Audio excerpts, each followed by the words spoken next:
Hi friends, আমি Soma's cooking চ্যানেলে আপনাদের সবাইকে স্বাগত। আজ আমি আপনাদের ডিম ছাড়া মাত্র 1 কাপ সুজি ও কয়েকটি উপকরণ দিয়ে একদম স্পঞ্জি নরম তুলতুলে চকলেট কেক বানিয়ে দেখাবো। চকলেট কেক ছোট থেকে বড় সকলেই খেতে ভীষণ পছন্দ করে, আর এই কেকটি খুব সহজেই আপনারা যে কোনো টাইম বাড়িতে তৈরি করে নিতে পারেন। এখন কেকটি বানিয়ে নেব। তার জন্য একটি মিক্সার জারের মধ্যে আমি নিয়ে নিচ্ছি 1 কাপ সুজি, আর এই সুজির ব্যাটারটা কিন্তু অর্ধেকের বেশি এই মিক্সার জারের মধ্যেই তৈরি হয়ে যাবে, ফলে সময় অনেক কম লাগে। দিয়ে দিলাম হাফ কাপ চিনি, তবে আপনারা যদি মিষ্টিটা বেশি পছন্দ করেন চিনির পরিমাণটা বাড়িয়ে নিতে পারেন। এরপর চিনি ও সুজিটাকে খুব ভালোভাবে আমি মিহি করে গুঁড়ো করে নিয়েছি। দেখুন, এরকমই কিন্তু পাউডার তৈরি করে নিতে হবে। এখন এর মধ্যে দিয়ে দিলাম হাফ কাপ সাদা তেল। সাদা তেলের পরিবর্তে ঘি অথবা বাটার ব্যবহার করতে পারেন। দিয়ে দিলাম কোকো পাউডার 1/4 কাপ। এই কোকো পাউডার আপনারা যে কোনো ভুসিমাল অথবা মুদি দোকান থেকে পেয়ে যাবেন। এরপর এখানে দিয়ে দিচ্ছি 1/3 কাপ অর্থাৎ হাফ কাপের একটু বেশি লিকুইড দুধ। লিকুইড দুধটা একদম নর্মাল টেম্পারেচারে ব্যবহার করতে হবে। এরপর সব কিছুর একটা স্মুথ ব্যাটার আমি তৈরি করে নেব। দেখুন, সব কিছুর একটা স্মুথ ব্যাটার আমি তৈরি করে নিয়েছি। এখন এই ব্যাটারটা একটা মিক্সার বোলের মধ্যে ঢেলে নিচ্ছি।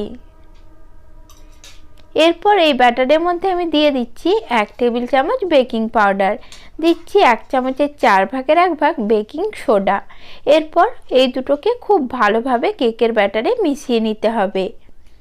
তারপর সুজিটাকে আমি 10 মিনিটের জন্য রেস্টে রেখে দেব। সুজিটা রেস্টে রাখার ফলে সুজিটা ফুলে নরম হয়ে যাবে, আর ব্যাটারটাও আগের থেকে আরও ঘন হয়ে যাবে। তাই 10 মিনিটের জন্য রেস্টে রেখে দিচ্ছি, আর ফিরে আসছি 10 মিনিট পর। সেই ফাঁকে আমি যে পাত্রে কেকটা তৈরি করব সেই পাত্রটা রেডি করে নিচ্ছি। পাত্রের গায়ে লাগিয়ে নিচ্ছি সাদা তেল। তেল লাগিয়ে নেওয়ার পর পাত্রের তলাটায় দিয়ে দেব একটা কাগজ। গোল করে আমি একটা সাদা কাগজ কেটে রেখেছিলাম বাটির সাইজে, সেই কাগজটা এখানে বসিয়ে নিচ্ছি। আপনাদের হাতের কাছে যদি বাটার পেপার থাকে তাহলে বাটার পেপার দিয়েও কাজটা করতে পারেন। কাগজটা ভালো করে বসিয়ে নেওয়ার পর কাগজের ওপরেও আমি এখন ভালো করে তেল লাগিয়ে নেব। এখন কেকের ব্যাটারটা ঢেকে রাখা 10 মিনিট হয়ে গেছে। আরেকবার খুব ভালোভাবে সব কিছু মিক্স করে নিচ্ছি। দেখুন, সুজিটা ফুলে ব্যাটারটা কিন্তু আগের থেকে অনেকটাই ঘন হয়ে গেছে। এখন আরেকবার কেকের ব্যাটারটা খুব ভালোভাবে মিক্স করে নেওয়ার পর এটাকে আমি যে পাত্রে কেক বানাবো সেই পাত্রে কেকের ব্যাটারটা ঢেলে নেব। এখন পাত্রের মধ্যে কেকের ব্যাটারটা আমি ঢেলে নিচ্ছি। তারপর কেকের বাটিটাকে ভালোভাবে এভাবে একটু ট্যাপ করে দিচ্ছি, যাতে ভেতরে কোনো রকম লাম্পস বা ছিদ্র না থাকে আর কেকটা ভালো মতো ফোলে ও স্পঞ্জি হয়। এদিকে 10 মিনিট আগের থেকে মিডিয়াম লো ফ্লেমে কড়াই গরম হতে আমি বসিয়ে দিয়েছিলাম, আর কড়াইয়ের ভেতর দিয়ে রেখেছিলাম একটি স্ট্যান্ড। এখন এই স্ট্যান্ডের মধ্যে আমি কেকের বাটিটি বসিয়ে দিলাম। তারপর ঢাকনা দিয়ে ঢেকে কেকটা হতে দেব 40 মিনিটের জন্য। গ্যাসের ফ্লেম মিডিয়াম লোতে রাখবো। কড়াইয়ের ঢাকনার মধ্যে কেকটি ফুলে লেগে যাওয়ার সম্ভাবনা ছিল, তাই কড়াইয়ের ঢাকনাটি পাল্টে ওপরে আমি একটি বড় গামলা ঢাকা দিয়েছিলাম। এখন এই গামলাটি আমি সরিয়ে নিচ্ছি আর চেক করে নেব কেকটা ঠিকঠাক তৈরি হয়েছে কিনা। তার জন্য একটি চামচের বোটার সাহায্যে আমি কেকটি দেখে নিচ্ছি। দেখুন, চামচের বোটাটা একদম ক্লিন বার হয়েছে, অর্থাৎ কেকটি আমার ভেতর থেকে একদম পারফেক্ট তৈরি হয়েছে। এরপর গ্যাসের ফ্লেমটা অফ করে কেকটি আমি পুরোপুরি ঠান্ডা হতে রেখে দেবো।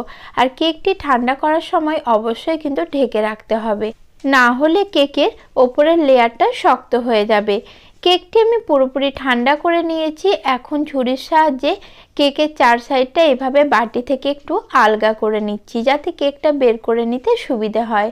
তারপরে কেকটি আমি একটি প্লেটের ওপরে এইভাবে বার করে নিলাম। দেখুন কত সহজে বার হয়ে এলো, আর কাগজটাও ওপর থেকে ফেলে দিচ্ছি।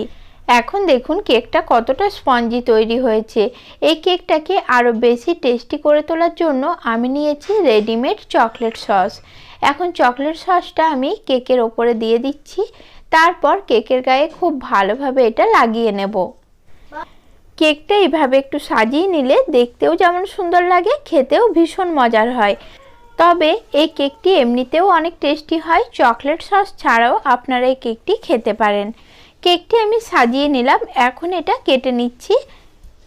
বিশেষ করে বাচ্চারা ভীষণ চকলেট কেক খাওয়ার বায়না করে, বাচ্চাদের জন্য ঝটপট কিন্তু আপনারা এই চকলেট কেক বাড়িতে তৈরি করে নিতে পারেন। কেক আমার একদম তৈরি। আজকের মতো নমস্কার বন্ধুরা, সকলে ভালো ও সুস্থ থাকবেন।